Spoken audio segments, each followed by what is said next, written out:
Now you can see that if I collapse this, we're only getting 15 items back, so 15 tweets back from the API request. Now, why is that, and how can we increase it? So let's head back to our Twitter documentation, because all queries relating to any sort of API we're using, we have to try and find the answer in the API docs. And if you read through all of these parameters, then you come across one called count. You can see this is an optional parameter, so you don't have to specify a value for it. But if you do, then you can specify the number of tweets to return per page up to a maximum of 100. And it defaults to 15. That's why we're getting 15 results back. So we can increase it to 100 so that we can reach the maximum. And obviously, the more tweets that we use and we process through our sentiment analysis, the more accurate our overall feel of the topic is, right? If we got the sentiment of how people feel about Apple using our search of @Apple, and it's only based on 15 tweets, then it's obviously not going to be as accurate as if we did it on 100. So let's go ahead and add this count parameter to our search tweet method. So I'm going to add it just after the part where it says using, and I'm going to say count, and I'm going to increase it to 100. So now if we rerun our app, and you can see that it was printing for a little bit longer, but let's go ahead and copy all of that and again place it into our JSON editor. And again, of course, go right to the top and delete these parts from the debugger and put it over here.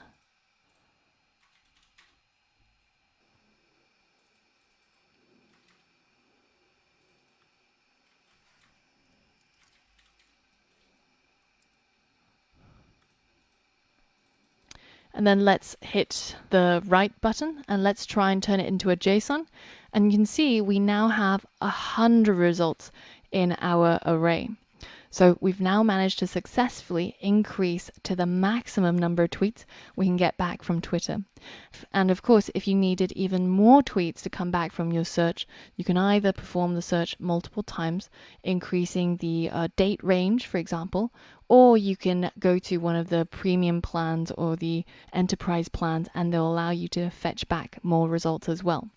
But for our purposes, this should be more than sufficient. Now, the other thing that you might notice when you have a look at the text of the tweets that we're getting back is that some of them are not in English, right? For example, this one looks like Turkish, I think. And remember that our sentiment analyzer was trained on English tweets. So it can only interpret the sentiment in English. So instead of getting back, lots of tweets in different languages, we can try and only ask for the tweets that are in English. And that, of course, is yet another parameter that we can include, which is called language.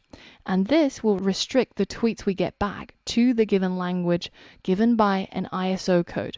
So if you go ahead and click on here, you can see the ISO codes for all of the countries.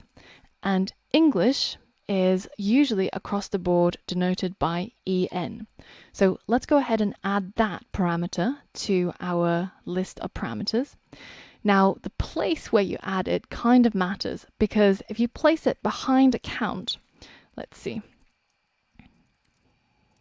you'll see that you get an error here from Xcode.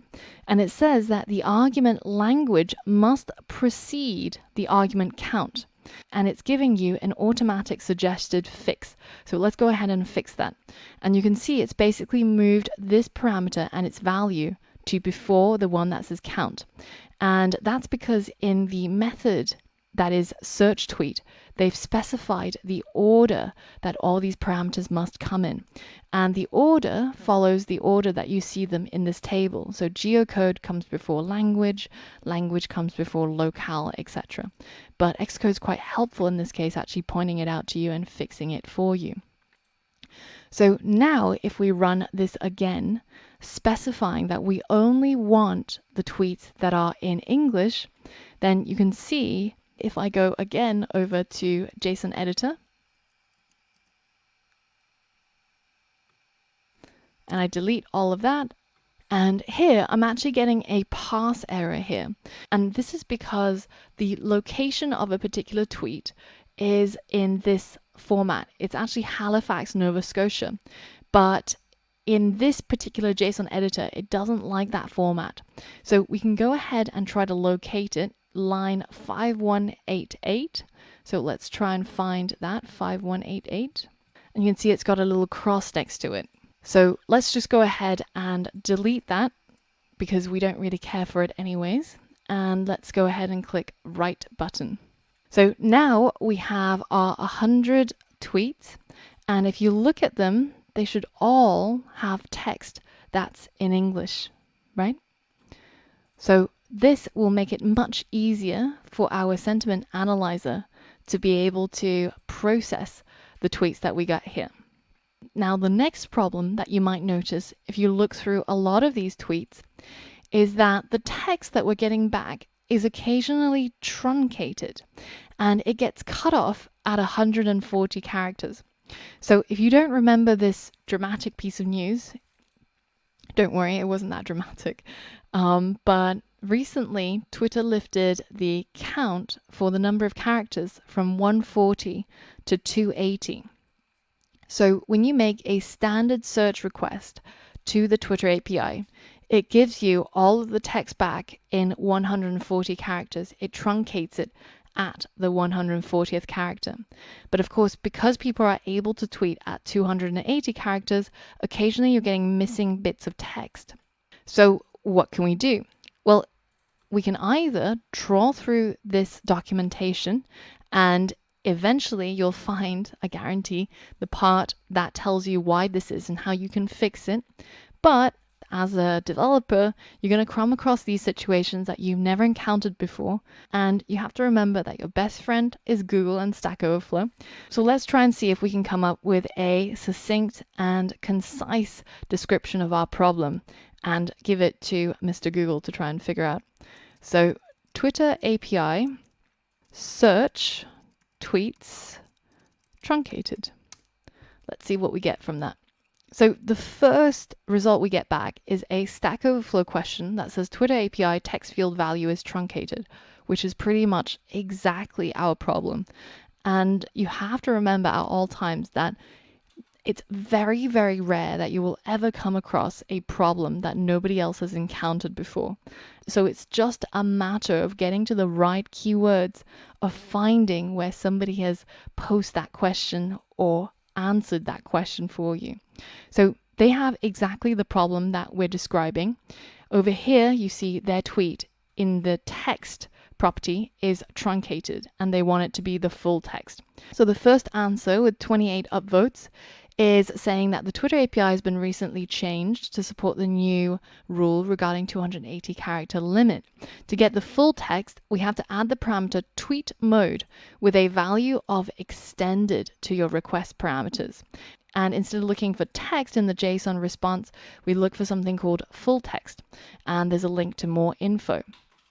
If we scroll down here, you can see that there is a parameter called result type. And it's again an optional one, but it allows you to specify what type of search results you would prefer to receive. So we need to add this parameter tweet mode. If we go back to our search tweet method, and if we again pull up that full method by going to Swifter, search tweet, and we automatically insert all of that. And I'm just going to comment it out because I'm not going to use it as code. I'm just going to use it as a reference. And you can see that one of these parameters is something called tweet mode. And this comes just before the success callback. So we can add it right here. So it's called tweet mode. And it's expecting something with the data type of tweet mode. So here, what we need is to say dot extended. And you can see as you start typing, you're getting that tweet mode being suggested to you. Now, at this point, you might wonder, how did I know to use an enum for the tweet mode using .extended, because I can see that it's expecting something of class tweet mode, but I don't know what it is and what are the options. So one of the things that you can do inside Xcode is, instead of using the option key where we try to look at the discussion and summary and definition, one of the other things you can do is hold down the command key and click on a method. And this gives you a number of things, such as change the name of the method, or go and find the place where it was called, or show quick help. But there's another one called jump to definition. And this takes you to the place where that method was created. So in this case, this is a file in the Swifter framework called swiftersearch.swift. And this is where the definition of the search tweet function is declared. And this function has a parameter called tweet mode, and it's normally set to default. Now we can see this thing called tweet mode. If you hold down the command key again and jump to its definition, then you can see where that enum was created. And you can see all of the cases that you can use. For example, .default, .extended, .compat. And the one that we want is, of course, extended, so that we send this to the Twitter API and we get back the full text of the tweet.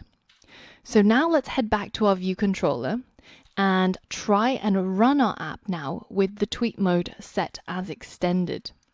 And if you remember, previously we had the 29th tweet showing a truncated text. So now if we copy the new result that we got from that running and paste it in here, and again deleting that part and fixing the error on 8026,